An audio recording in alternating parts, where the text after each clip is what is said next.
बिस्मिल्लाहिर्रहमानिर्रहीम, अस्सलाम वालेकुम। मुस्कुराती सुबह के साथ मैं हूँ आपकी मेज़बान कुरतलान बख्श। उम्मीद करती हूँ आप सब खुश होंगे, खैरियत से होंगे और अपने घरों में महफूज होंगे।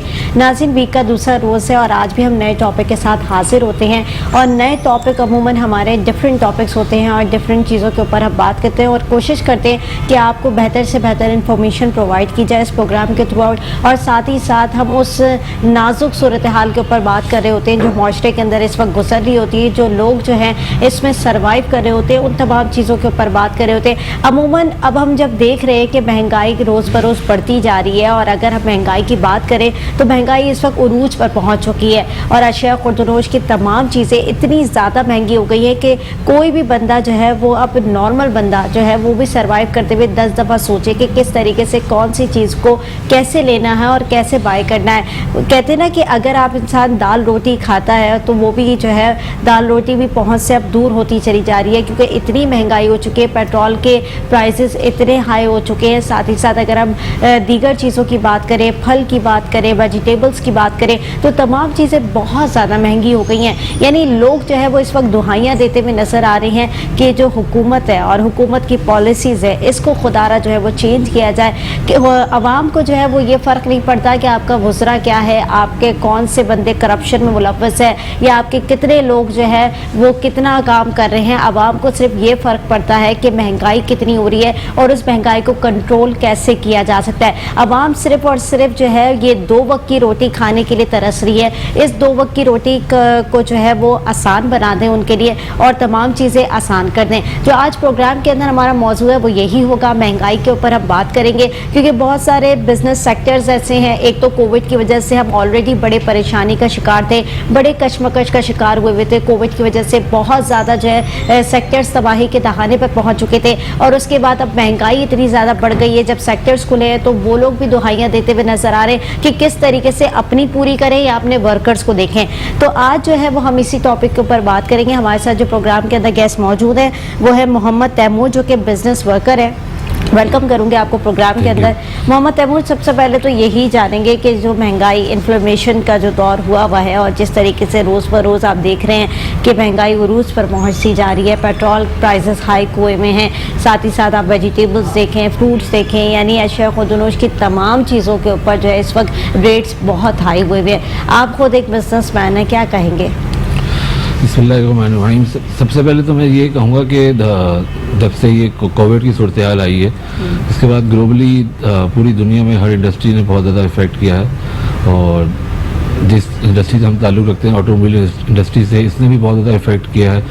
मगर मैं यहाँ थोड़ी सी तारीफ़ भी करना चाहूँगा गवर्नमेंट की जिस तरीके से उसने कोविड के ऊपर काबू पाने की कोशिश करी है वो भी काबिल तारीफ़ है। मगर दिन ब दिन जो हालात होते जा रहे हैं महंगाई की वजह से, चाहे वो छोटा आदमी जो गरीब आदमी जो है उसको जितना इफ़ेक्ट हो रहा है, तो मैं ही समझता हूँ कि गवर्नमेंट को बाकी चाहिए कि थोड़ा सा जो है इस पर नज़रसानी करे। और यानी गवर्नमेंट की आप पॉलिसीज़ के ऊपर ऐसे डिपेंडेंट कह रहे हैं कि ये तो हम भी कह रहे हैं कि गवर्नमेंट जो है वो लोगों को देखे और बिजनेस वर्कर्स को देखे क्योंकि जिस तरीके की महंगाई चल रही है उसमें इंसान अपने आप को पूरा कर ले तो बहुत बड़ी बात बिल्कुल है। बिल्कुल ऐसी है। और इसी तरीके से जो दिन ब दिन एक आम बंदे की जो रेंज से जो है ज़िंदगी एक आउट होती जा रही है, बाहर होती जा रही है, तो मैं समझता हूँ कि गवर्नमेंट इस पर काम कर भी रही है और मेरे ख्याल से मज़ीद काम उसको करना चाहिए। बाकी मैं अगर अपनी इंडस्ट्री की बात करूँ तो बहुत ज़्यादा इफेक्ट हुई है वो कोविड के बाद से। कोविड के बाद से बहुत ज़्यादा इंडस्ट्रीज इफेक्टेड हुई हैं। अच्छा, अगर हम बिजनेसमैन की बात करें तो एक बिजनेसमैन का कारोबार जो है वो इस वक्त कहाँ खड़ा होता हुआ देख रहे हैं? आजकल तो बहुत ज़्यादा मुश्किल सूरत हाल है जब से ये डॉलर की प्राइसेस दिन ब दिन बहुत ज़्यादा इंक्रीज़ होती जा रही हैं, फ्यूल की प्राइसेस बहुत ज़्यादा इंक्रीज़ होती जा रही हैं। एक आम बंदे को बहुत ज़्यादा कंसर्न होता है कि मैं अपनी गाड़ी ले सकूं। वो पूरी ज़िंदगी अपनी जमा पूंजी करके गाड़ी लेने जब निकलता है तो गाड़ियाँ इतनी रेंज से बाहर होती जा रही हैं लोगों के, और उनकी बिल्कुल जो है ना 2 तरह के लोग होते हैं। एक वो होते हैं जिनको फ्यूल से बहुत कंसर्न होता है, या मुझे लो बजट गाड़ी चाहिए जो फ्यूल एफिशिएंट हो। एक वो लोग होते हैं जो लग्जरी की तरफ जाते हैं, वो चाहते हैं थोड़ी लग्जरी गाड़ी हो। तो जब से ये फ्यूल महंगा हुआ है तो एक आम बंदे की रेंज से गाड़ी बिल्कुल बाहर हो गई है। फिर डॉलर की अप एंड डाउन एक स्टेबिलिटी बिल्कुल नहीं है आजकल। तो मैं तो ये कहूँगा, गवर्नमेंट से अपील भी करूँगा बल्कि कि वो एक इम्पोर्टेड जो लोग ओवरसीज़ पाकिस्तानी जो बाहर से गाड़ियाँ लेके यहाँ पाकिस्तान आ रहे हैं उनको थोड़ा सा रिलीफ दिया जाए और हाइब्रिड गाड़ी को थोड़ा सा रिलीफ दिया जाए ताकि उन लोगों की रेंज में गाड़ी आ सके।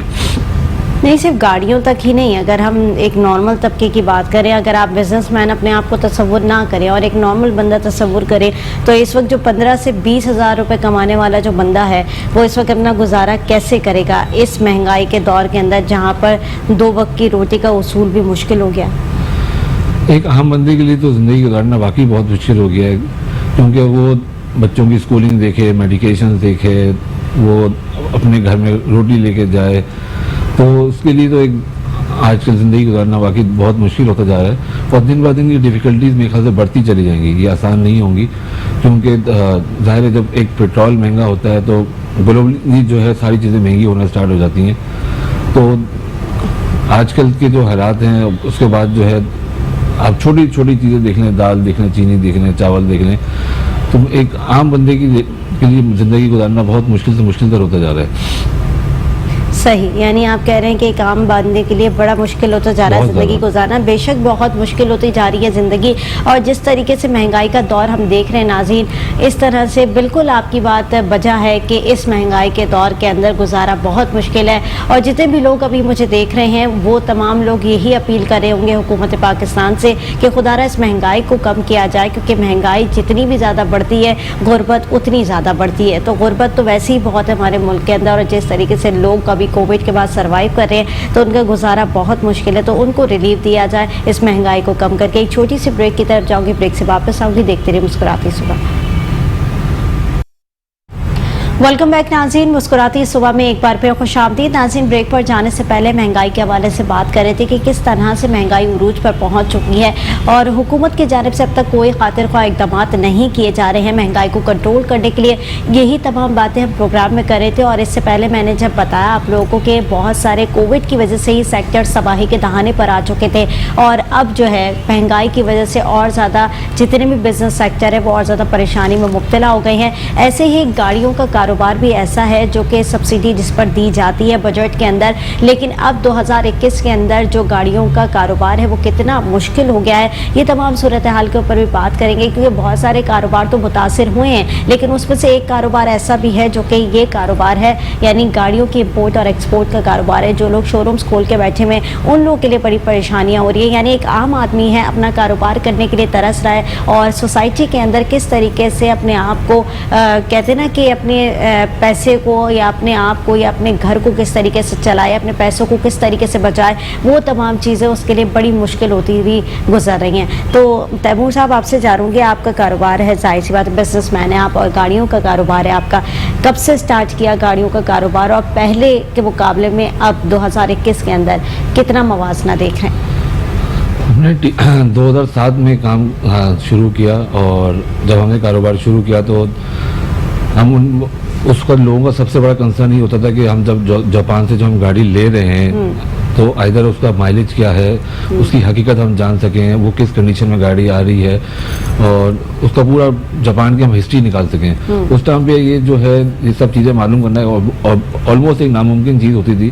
तो टीसंस मोटर कि वो वाहिद इदारा था जिसने ये पॉलिसी लेके आया जो कस्टमर के लिए, जो हमने लोगों को अवेयरनेस फराहम करी कि वो हमारे पास आएँ और हम उनको जो है इसकी पूरी जापान की हिस्ट्री निकाल के देंगे कि वो जापान में किस माइलेज से पाकिस्तान में आई, किस कंडीशन पे आई, और उसके अंदर कोई मैकेनिकली या कोई किसी भी किस्म का कोई मसला तो नहीं है।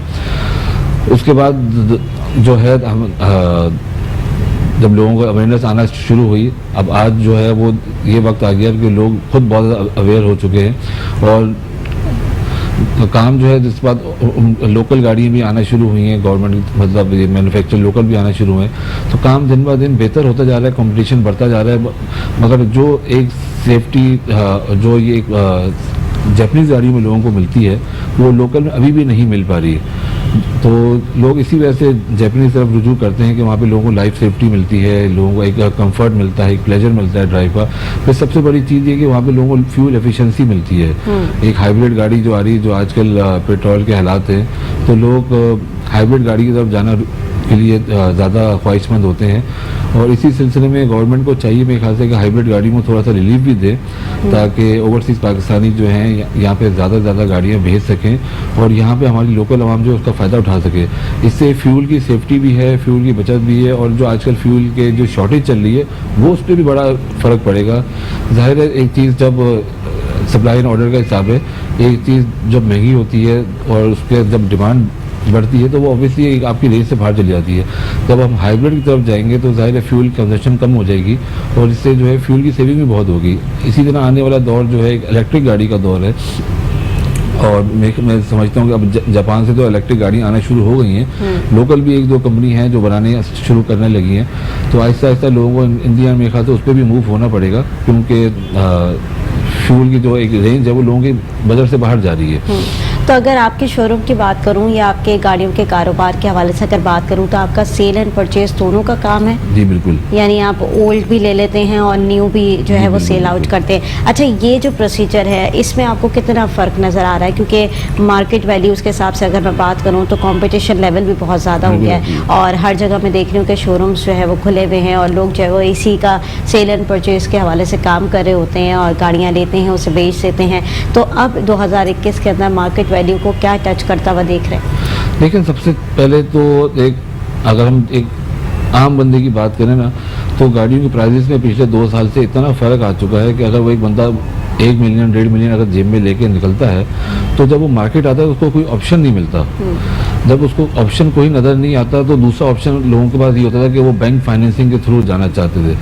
अब रिसेंटली पिछले 2 महीने से गवर्नमेंट ने बैंक फाइनेंसिंग भी बंद कर दी, खासतौर पर इम्पोर्टेड गाड़ियों पर, जो कि मेरे ख्याल से बज़ाहिर तो एक अच्छा फैसला नज़र नहीं आता, तो मगर इस वजह से लोगों को एक बहुत ज़्यादा परेशानी का बाइस लोग परेशान होना स्टार्ट हुआ है, क्योंकि एक आम बंदा अबव 70% लोग जो है वो बैंक फाइनेंसिंग को प्रेफर करते थे, मगर अब वो ऑप्शन भी लोगों के पास बंद हो गया।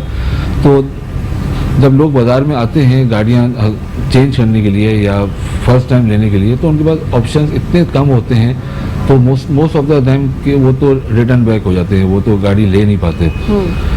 इसी तरह जो है, जो जिस तरह कोविड की बात है, कोविड की बात इसी तरह हर काम मुतासिर हुआ।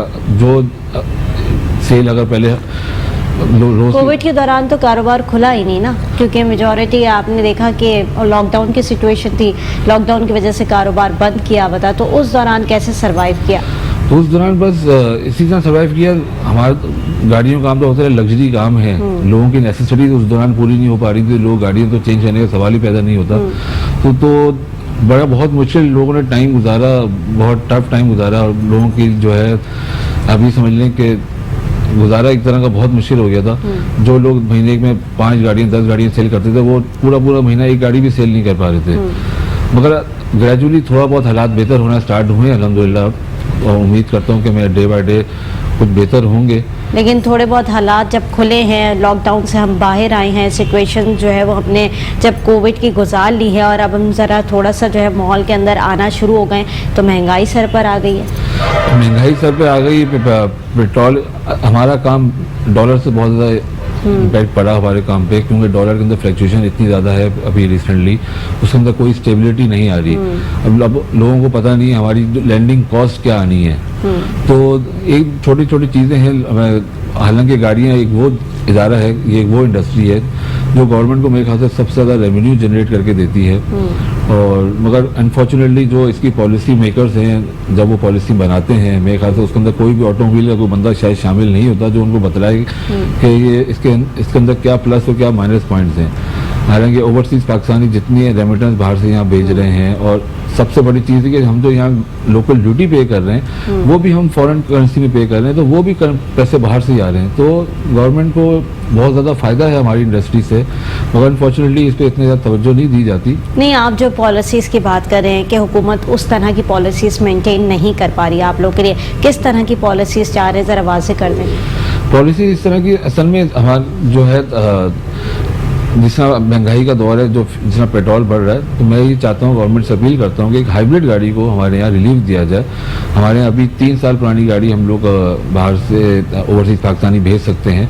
इसको इन्हांस किया जाए, इसको 5 साल 10 साल पे इन्हांस किया जाए, ताकि लोगों को एक कम बजट में एक हाइब्रिड गाड़ी मिल सके, जिससे उनकी सेविंग भी हो और उनको एक लग्जरी गाड़ी भी मिल सके और एक कंफर्ट लेवल भी उनको मिल सके।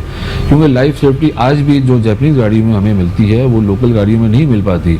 मतलब बहुत सारी लोकल गाड़ियाँ आज भी शायद ऐसी हैं जिनमें वो लाइफ की सेफ्टी या एयरबैग्स वगैरह नहीं है जो जापानी गाड़ी में हमें मिलते हैं। 6 एयरबैग्स मिलते हैं और कंफर्ट लेवल हमें बहुत ज़्यादा उसमें मिलता है। तो इसी तरह मैं इसी मौजू को रखते हुए मैं गवर्नमेंट से अपील करूंगा कि खासतौर पर हाइब्रिड गाड़ी, इलेक्ट्रिक गाड़ी को हमें इतना रिलीफ दिया जाए ताकि वो हमारे यहाँ मैक्सिमम लोग जो है इसको इस्तेमाल कर सकें। तो आप समझते हैं कि इन फ्यूचर हाइब्रिड गाड़ी का बड़ा स्कोप है? फ्यूचर जो अब इलेक्ट्रिक गाड़ी का है, आगे आने वाले वक्त में इलेक्ट्रिक गाड़ी ने आगे होना है, क्योंकि दुनिया में आना स्टार्ट हो गई हैं वो गाड़ियाँ और लोग इस्तेमाल भी कर रहे हैं। मगर हमारे यहाँ अभी वो पंपिंग स्टेशंस वगैरह नहीं है, अभी बनना भी स्टार्ट नहीं हुए, तो शायद थोड़ा सा टाइम है। मगर हमारे आज हाइब्रिड गाड़ी जो है मेरे ख्याल से सबसे ज़्यादा कामयाब है। लेकिन हुकूमत का तो यही मौक़िफ़ सामने आता है ना कि इंटरनेशनल सतह पर ही महंगाई इतनी ज़्यादा बढ़ चुकी है, तो ड्यूटीज़ तो हम फिर कैसे ना लगाएं। ड्यूटीज़ भी उसी हिसाब से लगेगी, महंगाई भी उसी हिसाब से जो है वो उरूज पर पहुंचेगी। और जिस तरीके से तमाम लोगों को रीज़न्स दिए हुए कि यही रीज़न्स है महंगाई जो है कि महंगाई की शरह इतनी ज़्यादा बढ़ चुकी है सोसाइटी के अंदर, तो ये तमाम लोगों को ये रीज़न्स दिए हुए, तो आप लोग के सेक्टर्स के लिए भी यही रीज़न्स हैं उनके पास? तो हम लोग के सेक्टर थोड़ा सा डिफरेंट ज़रूर ये है कि हमारे यहाँ जो है एक है कि हम ओवरसीज़ पाकिस्तानी जो है पूरी ज़िंदगी मेहनत करके 10-15 साल 20 साल बाहर रह के वो एक अपनी गाड़ी जो है पाकिस्तान लेके आता है। जब वो पाकिस्तान लेके आता है तो उसको यहाँ पे आके जब पता चलता है कि इसके ऊपर तो 200% ड्यूटी आगे आ रही है, और जो जब वो कन्वर्जन करता है रेट में, वो जितने की गाड़ी एक्चुअल होती नहीं उससे ज़्यादा कि हमें लैंडिंग कॉस्ट पड़ रही होती है, तो उसको यहाँ बहुत ज़्यादा इम्पैक्ट पड़ता है। तो मैं ये नहीं कहूँगा कि गवर्नमेंट ड्यूटी में कोई नज़रसानी करे, ड्यूटियाँ कम करे, मगर एक जो हाइब्रिड गाड़ी के हवाले से जो पॉलिसी है या जो पुरानी गाड़ी के हवाले से पॉलिसी, थोड़ा सा उसको रिलीफ दे ताकि पुरानी गाड़ी ज़्यादा से ज़्यादा हमारे यहाँ आ सकें, ताकि लोगों को जो आज एक गाड़ी 2 मिलियन की है वो कम पैसों में कॉस्ट करे, ताकि वो एक आम बंदे का फ़ायदा हो सके। अच्छा, ये जो पेशावर या कोयटा से जो गाड़ियाँ एक्सपोर्ट होती हैं जो कि यहाँ पर आती हैं या दीगर शहरों से एक्सपोर्ट होकर यहाँ पर आती हैं, तो उसमें और यहाँ की गाड़ियों में कितना खासा फ़र्क होता है? लोकल गाड़ी के हवाले से लोकल गाड़ी जो है अब लोकल में भी बहुत ज़्यादा कंपटीशन हमारा स्टार्ट हो गया है अल्हम्दुलिल्लाह, और अच्छी चीज़ है, नए नए ब्रांड्स आ रहे हैं, नई नई चीज़ें आ रही हैं, मगर अभी भी जो एक पायदारी का जो फ़र्क है लोकल गाड़ी और जापानीज गाड़ी में अभी भी बहुत है। मगर मैं समझता हूँ कि जितना दिन ब दिन कंपटीशन बढ़ता जा रहा है, जितना नए नए ब्रांड्स आते जा रहे हैं, तो मैं समझता हूँ एक दिन आएगा कि लोकल गाड़ी भी हमारे यहाँ बहुत ज़्यादा लोग पसंद करना स्टार्ट कर देंगे। यानी आप ये कह रहे हैं कि लोकल गाड़ी भी आइंदा फ्यूचर में बड़ा स्कोप हो सकता है उसका? ब्रांड्स बहुत ज़्यादा आना शुरू हो गए यहाँ पे। पहले नए नए तरह के ब्रांड्स इंट्रोड्यूस हो रहे हैं। ज़्यादातर जो हम सोसाइटी के अंदर देख रहे हैं वो जापानी गाड़ी का बड़ा स्कोप है, और हर बंदा जो है वो मांगता ही जापानी गाड़ी है कि हमें जापानी गाड़ी की तरफ जाना है। और जिस तरीके से हम अगर बात करें इस वक्त माशरे की, तो माशरे के अंदर महंगाई तो बहुत ज़्यादा है, इसमें इंसान 2 वक्त की रोटी खा ले तो उसका गुजारा बड़ा अच्छा हो जाएगा कि अगर उसको 2 वक्त की रोटी मिल रही है घर के अंदर और वक्त पे मिल रही है, तो ये बड़ी अच्छी बात हो जाएगी। तो गाड़ियों की तरफ आना तो एक बहुत बड़ा जो है ना मेजर फ़र्क है। तो अगर हम लोअर तबके की बात करें, मिडिल क्लास तबके की बात करें, वो तो अब ये सोच तसव्वुर भी नहीं कर सकता है अब हम अपनी गाड़ी बनाएं या सेविंग्स करके कुछ कर सकें, क्योंकि जो सेविंग्स उसने की होंगी वो उसके इसी जो है दौर के अंदर काम आई है। कोविड की वजह से जो गुजरता हुआ दौर आया उसमें उसने सर्वाइव किया। तो अब जो है आप अपने बिजनेस सेक्टर को कहाँ खड़ा होते हुए देख रहे हैं? मैं समझता हूँ कि जो गवर्नमेंट की पॉलिसीज़ हैं, आने वाला वक्त मेरे ख्याल से इंशाल्लाह उम्मीद है कि अच्छा है। थोड़ा सा जितना हमारे प्राइम मिनिस्टर साहब कहते हैं कि थोड़ा सा मुश्किल टाइम है, उसके बाद अच्छा टाइम आएगा। हम इसी उम्मीद पे हम बैठे हुए हैं और उम्मीद करते हैं कि अच्छा टाइम आए और गवर्नमेंट की पॉलिसीज़ अच्छी हैं। थोड़ा सा मेरे ख्याल से इम्प्लीमेंटेशन की देर है, इम्प्लीमेंटेशन नहीं है बहुत ज़्यादा, क्योंकि जो हालात दिन ब दिन, जिसमें आपने कहा कि एक आम बंदे की 2 रोटी की जो बात आपने करी, ऑब्वियसली उस तबके के लिए बहुत ज़्यादा सर्वाइवल बहुत ज़्यादा मुश्किल होता जा रहा है दिन ब दिन। और मैं समझता हूँ कि इंशाल्लाह उम्मीद है कि बस यानी आप हुकूमत की पॉलिसी से मुतमईन हैं काफ़ी हद तक, बस कह रहे हैं इम्प्लीमेंट होना बाकी है, इम्प्लीमेंट करना जो है हुकूमत का काम है। और जिस तरीके से मैंने दीगर सेक्टर्स के ऊपर भी बात की थी, तो तमाम लोग तो हुकूमत की पॉलिसी से खुश नहीं नज़र आते, क्योंकि हुकूमत की पॉलिसीज़ इस तरीके से बनी होती है कि वो आवाम को रिलीफ देने के लिए बड़ी कोताही करती है। तो आवाम अपना रिलीफ मांग रही है कि इस महंगाई के दौर के अंदर भी उन्हें रिलीफ मिल सके, वो लोग अपनी जो है वो एक आसान और सादी ज़िंदगी गुजार सकें, क्योंकि महंगाई बहुत ज़्यादा है और महंगाई को कम करना हुकूमत वक्त की जिम्मेदारी है। नाज़रीन, एक छोटी सी ब्रेक की तरफ जाऊँगी, ब्रेक से वापस आऊँगी, देखते रहिए मुस्कुराती सुबह। वेलकम बैक नाज़रीन, मुस्कुराती सुबह में एक बार फिर खुशामदीद। नाज़रीन, ब्रेक पर जाने से पहले जिस तरीके से हम लोग बात कर रहे थे कि कौन कौन से सेक्टर्स ऐसे हैं जो कि इस वक्त मुश्किल का शिकार हुए हुए हैं, और साथ ही महंगाई की वजह क्या है, हुकूमत किन किन पॉलिसीज़ से गुजर कर जो है वो महंगाई की तरफ गई है, और इंटरनेशनल सतह पर इस वक्त महंगाई की क्या सिचुएशन है, और साथ ही साथ जो डॉलर इंक्रीज़ हो रहा है और दीगर सोने के रेट्स हाई हो रहे हैं, यानी दिन ब दिन हर चीज़ ही महंगी होती हुई चली जा रही है। और अगर महंगाई की बात करें तो आवाम का यही कहना है कि महंगाई को कम कर दिया जाए, क्योंकि हमने इस तमाम चीज़ों से कोई गर्ज नहीं है कि किससे क्या प्रॉब्लम है, वज़रा क्या कर रहे हैं, हुकूमत क्या कर रही है, हुकूमत की पॉलिसीज़ क्या है, या हुकूमत क्या सोच के पॉलिसीज़ बनाती है, इससे आवाम को कोई लेना देना नहीं है। आवाम का सिर्फ इतना सा इंटेंशन होता है कि उनके लिए ज़िंदगी आसान बना दी जाए और उनके लिए इतना गुजारा हो जाए कि वो अपने आराम से जो है वो अपने बच्चों का गुजारा कर सकें और अपनी ज़िंदगी को फाका कशी पर मजबूर ना करें। ये तमाम चीज़ें जो है हुकूमत को सोचनी चाहिए। इन्हीं तमाम टॉपिक्स के ऊपर हम बात कर रहे थे,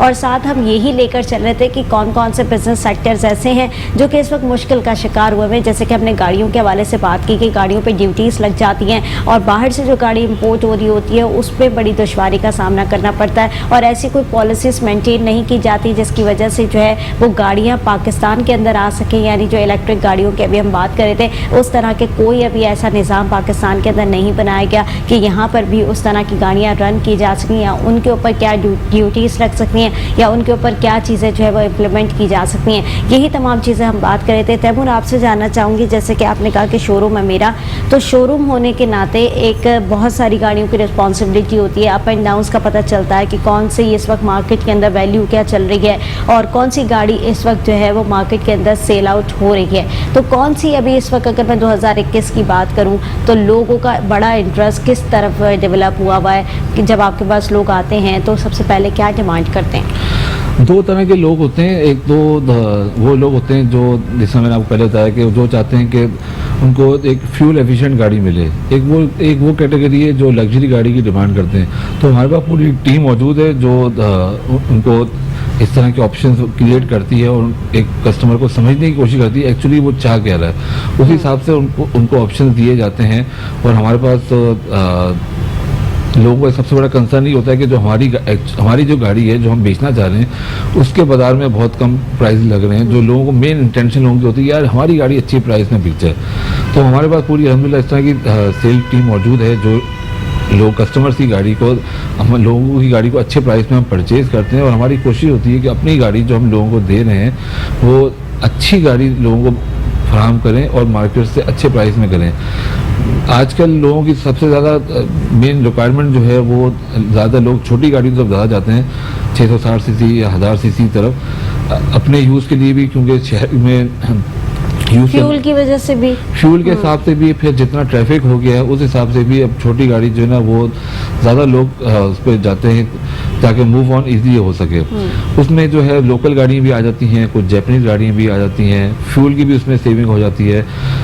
बाकी जो है ज़्यादातर जो लोगों की डिमांड जो है अब अराउंड 1000 सीसी तक की ज़्यादा डिमांड है। ठीक है, यानी 1000 सीसी तक जो है लोगों की डिमांड आती हैं। अगर हम नॉन कस्टम पेड गाड़ियों की बात करें तो पाकिस्तान के अंदर उसका फ्यूचर क्या देख रहे हैं और कितना कामयाब बिजनेस पाकिस्तान के अंदर उसको देख रहे हैं? नॉन कस्टम पेड गाड़ियों तो हमारे यहाँ शहरों में तो कोई बिजनेस नहीं। शायद वो अगर हम बलोचिस्तान साइड पर चले जाएं या केपी के साइड पर चले जाएं तो वहाँ गाड़ियाँ कुछ चलती हुई नज़र आती हैं। वो तो मगर अगर हम कराची, लाहौर, इस्लामाबाद की बात करें तो इन शहरों में उनका कोई मेरे ख्याल से अभी फ्यूचर नज़र नहीं आ रहा। ये एमनेस्टी स्कीम एक गवर्नमेंट की है जो मेरे ख्याल से लास्ट टाइम 2013 या 14 में शायद ओपन हुई थी, उसमें इसमें ड्यूटियाँ वगैरह पे की जा सकती हैं। अदरवाइज़ तो इन गाड़ियों का फ्यूचर मैं समझता हूँ कि बड़े शहरों में तो कुछ नहीं है। सही। यानी अगर मैं बात करूं कि जब आप लोग बाहर से इंपोर्ट करा रहे होते हैं गाड़ियां, तो ड्यूटी पे करनी होती है, टैक्सेस पे करने होते हैं, तो ड्यूटीज़ और टैक्सेस पे करने में कितनी मुश्किलात का सामना करना पड़ता है, और अब जो महंगाई की सूरत हाल और ज़्यादा वर्स्ट होती हुई दिखाई दे रही है, इस सिचुएशन के अंदर कितनी मुश्किलात दरपेश आती हैं? बेसिकली हम लोग इंपोर्ट खुद से नहीं कर रहे होते, ओवरसीज पाकिस्तानी हैं जो अपनी गाड़ियां जो है पाकिस्तान भेजा, चेन चल रही होगी ना, चेन चल रही होती, भेजते हैं। उसके बाद जो है जो यहाँ कस्टम की ड्यूटी अमाउंट भी है वो भी ओवरसीज पाकिस्तानी ही बाहर से हमें यहाँ रेमिटेंस करता है, उसके बाद हम यहाँ पे ड्यूटी उसकी जमा करते हैं। ठीक है, यानी आप कह रहे हैं कि ड्यूटीज़ आप लोग यहाँ जमा करते हैं, लेकिन ड्यूटीज़ जब आप लोग यहाँ जमा करवाते होंगे तो उसमें कोई ना कोई एक प्रोसीजर होगा, वो प्रोसीजर को कैसे अपनाते हैं? क्या कभी ऐसा हुआ है कि कोई मुश्किलात पेश आई हों? अगर हम related to the Pakistan country की बात करें, जैसे कि आपने कहा कि ओवरसीज़ पाकिस्तानियों से चेन चलती हुई आ रही होती है, तो अगर हम पाकिस्तान के निज़ाम की बात करें तो यहाँ पर कोई मुश्किलात पेश आती हैं? 2018 में जो है ये पॉलिसी गवर्नमेंट थोड़ी चेंज की थी। इनकैशमेंट सर्टिफिकेट ओवरसीज पाकिस्तानी जो है पहले जो है अपने बैंक में यहाँ रेमिटेंस गिराता है, उसके बाद यहाँ से बैंक से हम इनकैशमेंट सर्टिफिकेट निकलवा के हम उस पर थ्रू ड्यूटी जमा कराते हैं। ऑब्वियसली मुश्किलात तो आती हैं, क्योंकि अगर हम बात करें फ्लक्चुएशन की, तो फ्लक्चुएशन इतनी ज़्यादा होती हैं कि वो विद इन डीलिंग जो है ना वो गाड़ियों की प्राइसेस चेंज हो जाती हैं, और मुश्किलात तो ऑब्वियसली उसमें हैं बहुत ज़्यादा। मगर ये वही जिससे मैंने पहले अर्ज किया कि गवर्नमेंट से यही है कि थोड़ी सी पॉलिसीज़ को रिलीफ दिया जाए।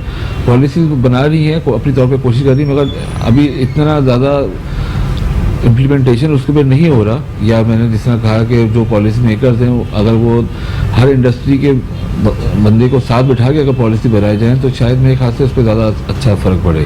तो आप क्या चाह रहे हैं कि किन लोगों को बिठाया जाए? आपके सेक्टर्स के लोगों को बिठाया जाए और आपके सेक्टर्स के लोगों को लूप में लेकर बात की जाए? ऑब्वियसली किसी भी कोई भी इंडस्ट्री हो, अगर आप उसकी पॉलिसी बना रहे हैं तो उस इंडस्ट्री के किसी बड़े को साथ बिठा के अगर काम किया जाएगा तो मेरे ख्याल से अच्छा मशवरा मिल सकेगा। नहीं तो आप लोग किस तरीके का मशवरा चाह रहे हैं? मैं वो चीज़ वाज़े तौर पर आपसे पूछना चाह रही हूँ कि पॉलिसीज़ मेकिंग की आप बात करें कि हुकूमत को चाहिए कि पॉलिसी मेक करे और बनाए पॉलिसीज़ को। हमारे लिए क्या परेशानियाँ हो रही हैं, किस तरह से किन चीज़ों से गुजरते हुए आ रहे हैं? क्योंकि टैक्सेस की जहाँ मैंने बात की, ड्यूटीज़ की मैंने जहाँ बात की, तो उस तरह की प्रॉब्लम कोई हो रही है, या बाहर से इम्पोर्ट और एक्सपोर्ट में कोई मुश्किलात हो रही हैं? क्या चीज़ें ऐसी प्रॉब्लम कर रही हैं? टैक्सेस बहुत ज़्यादा हैं, ड्यूटीज़ बहुत ज़्यादा हैं, इसलिए मैं चाहूँगा कि थोड़ा सा सब्सिडी दी जाए, रिलीफ दिया जाए, क्योंकि जिस तरह वही महंगाई का जो दौर है, इसमें जो है एक आम बंदे की बजट से जो है हर चीज़ें बाहर जा रही, तो अगर इसमें थोड़ी सब्सिडी दी जाए, थोड़ा रिलीफ दिया जाएगा तो मेरे ख्याल से लोगों के लिए आसानी होगी। अभी टैक्सेस इतने ज़्यादा हैं और हर थोड़े अर्से बाद एक नया टैक्स इम्प्लीमेंट हो जाता है, तो वो बजाय चीज़ें कम होने के बजाय चीज़ें हाथ में दिन ब दिन एक एवरेज मिडिल क्लास बंदे की रेंज से भी चीज़ें बाहर जाई जा रही हैं। तो इसलिए मैं चाहूँगा कि थोड़ा सा गवर्नमेंट थोड़ा सा लुक मतलब कंसीडर करे, थोड़ा सा रिलीफ दे, ताकि एक आम बंदे की साइकिल चेंज चलती रहे। ठीक है, यानी आप कह रहे हैं कि हमारे बिजनेस सेक्टर के लिए कोई नई पॉलिसीज़ को मेंटेन होना ज़रूरी है, या तो ड्यूटीज़ और टैक्सेस को कम कर दिया जाए, या तो कोई और पॉलिसी अच्छी सी मेंटेन करके सब्सिडी देकर हमारी मुश्किलात को आसान किया जाए। अच्छा, अगर मैं आपकी बात करूँ, आपके कारोबार की बात करूँ, या आपके शोरूम्स की बात करूँ, या गाड़ियों के कारोबार की बात करूँ, तो आप लोगों को मार्केट का पता कैसे चलता है? यानी अगर मैं एक नॉर्मल सी एग्जाम्पल दूँ कि जिस तरीके से अगर आपने कोई भी गाड़ी इम्पोर्ट करवानी है बाहर से, या वो आपके पास आनी है, तो आपको कैसे ऑर्डर करने का क्या होता है प्रोसीजर? कैसे आप लोग लिंक करते हैं एक दूसरे से? वहाँ से गाड़ियाँ कब तक पहुँचती हैं? क्या प्रोसीजर होता है? तकरीबन 45 to 60 डेज का प्रोसीजर होता है कि वंस हम जब गाड़ी परचेज करते हैं, कुछ ओवरसीज़ पाकिस्तानी कंपनियाँ ही हैं जिनके थ्रू हम गाड़ियाँ ये मंगवाते हैं, और वही ओवरसीज़ पाकिस्तानी हमें गाड़ी भेजते हैं। उनसे जब हम गाड़ी खरीद लेते हैं उसके बाद जो है ऑब्वियसली 20-25 दिन का एक प्रोसीजर होता है गाड़ी वहाँ से शिप होने का। डिपेंड करता है कि कितनी स्पेस वहाँ पे अवेलेबल है। उसके बाद गाड़ी ऑब्वियसली शिप होती है, फिर कराची पोर्ट पे आने तक तकरीबन 45 to 50 डेज का एक प्रोसीजर है। उसके बाद कस्टम में हमारे पास 10-12 दिन का प्रोसीजर है, वहाँ लग जाते हैं। तो आप ये समझ लें कि वंस हमें गाड़ी बाय करने से लेकर टी शोरूम अब 2 महीने का एक प्रॉपर प्रोसीजर है। अच्छा, गाड़ी पहुंचने तक का यानी 60 डेज का प्रोसीजर है, 2 महीने लग जाते हैं। अच्छा, अगर आपको कभी दोबारा वही गाड़ी मंगवानी पड़े, यानी आपने पिछले साल वो गाड़ी ऑर्डर की हो और इस साल आपने दोबारा वही गाड़ी आपको दोबारा चाहिए और आपने वहाँ से ऑर्डर करके दोबारा इंपोर्ट करवाई हो पाकिस्तान के अंदर, तो रेट्स का फ़र्क नज़र आता है?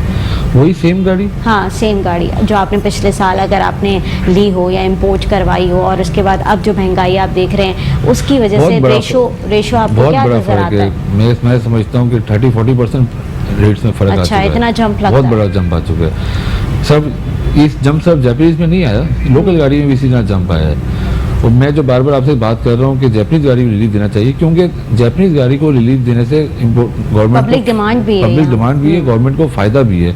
ये जो हम लोकल की बात करते हैं, ये लोकल, ये लोग, इनके पास भी जितने भी पार्ट्स वगैरह यूज होते हैं ये भी सारे बाहर से पार्ट्स आ रहे होते हैं, तो ये तो रेमिटेंस बाहर जा रहा होता है हमारे यहाँ, और जो हम इम्पोर्टेड गाड़ी की बात कर रहे हैं वो रेमिटेंस हमारे पाकिस्तान में गिर रहा है, तो इससे गवर्नमेंट को फायदा है, मैं समझता हूँ। तभी मैं बार बार एक बात कह रहा हूँ कि इसमें गवर्नमेंट को रिलीफ देना चाहिए, पब्लिक डिमांड भी इससे फुलफिल होगी, एक लोगों को एक अच्छी चीज़ भी हम दे सकेंगे, और इससे अल्टीमेटली हमारे मुल्क का फायदा है। सही, यानी आप ये कह रहे हैं कि रिलीफ देंगे तो गवर्नमेंट का भी इसमें फ़ायदा होगा। तो अगर गवर्नमेंट का फ़ायदा है तो फिर आप लोगों को क्यों नहीं लूप में लिया जाता है, आप लोगों को क्यों नहीं बिठा के बात की जाती, या पॉलिसीज़ को क्यों नहीं मेंटेन किया जाता, या टैक्सेस और ड्यूटीज़ की बात क्यों नहीं की जाती?